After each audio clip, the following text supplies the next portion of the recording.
ہے۔ میں نے ایک عالم کو دیکھا اور آج تک رو رہا ہوں۔ یہ آپ کے ثوابی کے تھے، کہاں کے تھے؟ مولانا محمد افضل رحمۃ اللہ علیہ، جس کا ترجمہ بھی ہے افضل التراجم وغیرہ پشتوں میں۔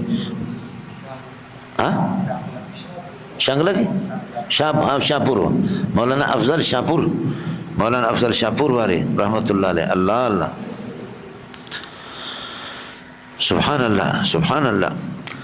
تو جلسہ تھا ان کا بلدیہ میں، تو حضرت اقدس مولانا افضل رحمۃ اللہ علیہ حضرت جی بھی تشریف لائے تھے۔ لوگوں نے مجھے بتایا تو میں گیا، تو بڑا سا کمرہ تھا، وہ پٹھانوں کا مدرسہ تھا۔ اب یہ مجھے یاد نہیں ہے کہ بلدیہ میں کس کا مدرسہ تھا۔ تو جب گئے تو حضرت بوڑھے آدمی تھے، تو حضرت جی آرام فرما رہے تھے اور لوگ اس کے بدن دبا رہے تھے، ہاتھ پاؤں دبا رہے تھے، وہ آرام کر رہا تھا۔ تو میں گیا، جیسے کمرے میں داخل ہو گیا تو میرے ساتھ 4-5 چمچے تو ضرور ہوتے، سمجھی، چمچے تو ہوتے، میرے ساتھ چمچے تھے۔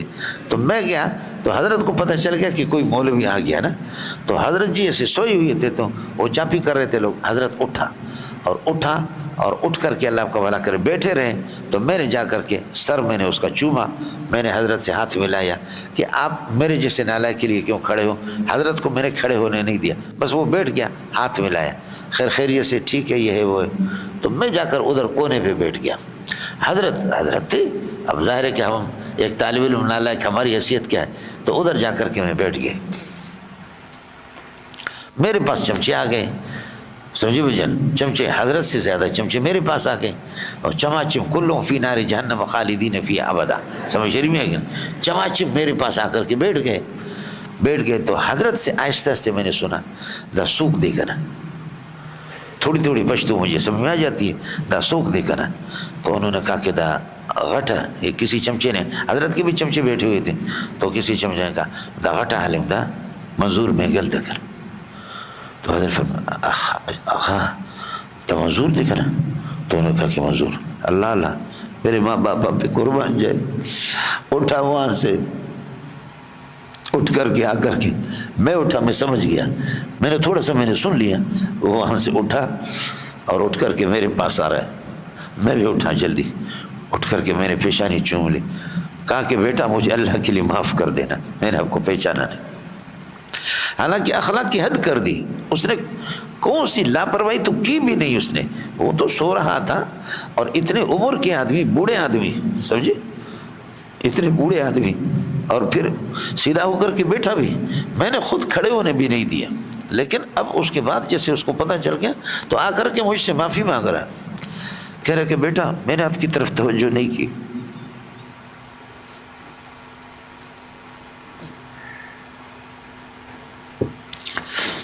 مجھے معاف کر دینا۔ میں آج تک اس واقعے کو یقین کروں، مجھے یاد آتا ہے، یا بلدیہ کہیں چلا جاتا ہوں نا، تو بس بلدیہ کی قرب و جوار پہ حضرت جی مجھے یاد آتے، بڑے آدمی تھے، بہت بڑے لوگ تھے۔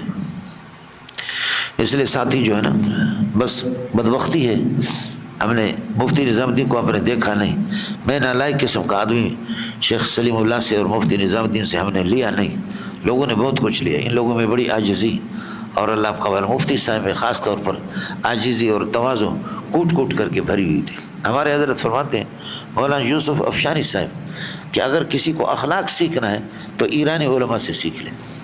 جی، آپ جائیں گے ایران میں، یعنی سنی تو اقلیت میں ہے، لیکن جو اخلاق ایرانی سنیوں میں ہے، سبحان اللہ، اخلاق بس ختم ہے مولانا ان پر۔ اور یہاں ماشاءاللہ خیبر پختو کے علماء میں بھی عاجزی، تواضع، انکساری، مولانا مغفور اللہ صاحب ہے، یہ حضرات ہے، بڑے حضرات ہے، دیر بابا ہے، مولانا ادریس صاحب ہے، یہ حضرات، خیبر پختو کے سارے علماء اس طریقے پر، سمجھے۔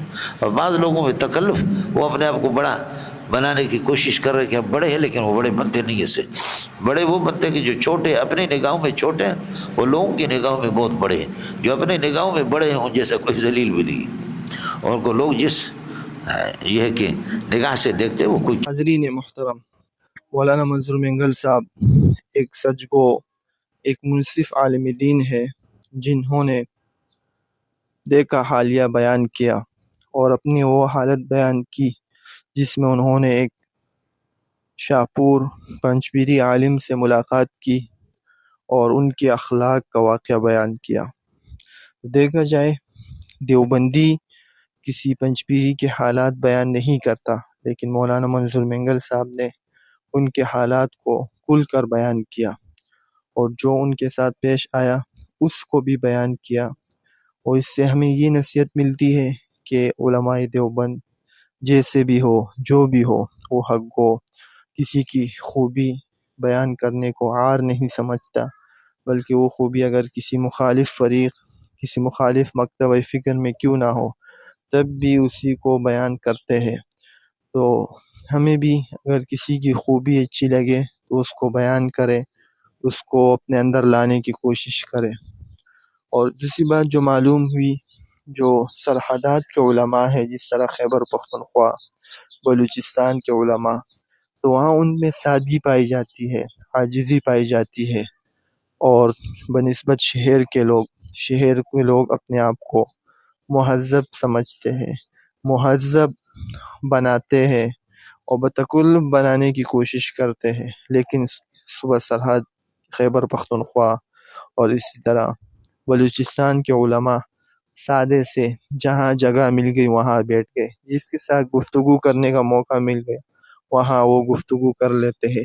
ایسے نہیں کہ تکلف کرتے ہو، کسی سے ملنا گوارا نہیں کرتے اور کسی سے ملنا بیٹھنا عار سمجھتے ہو، بلکہ خیبر پختونخوا کے علماء بہت جید، علم میں رسوخ اور بلا تکلف سادہ سادی زندگی گزارتے ہیں۔ اللہ رب العزت ہمیں ان جیسے علماء کی قدردانی نصیب فرمائے۔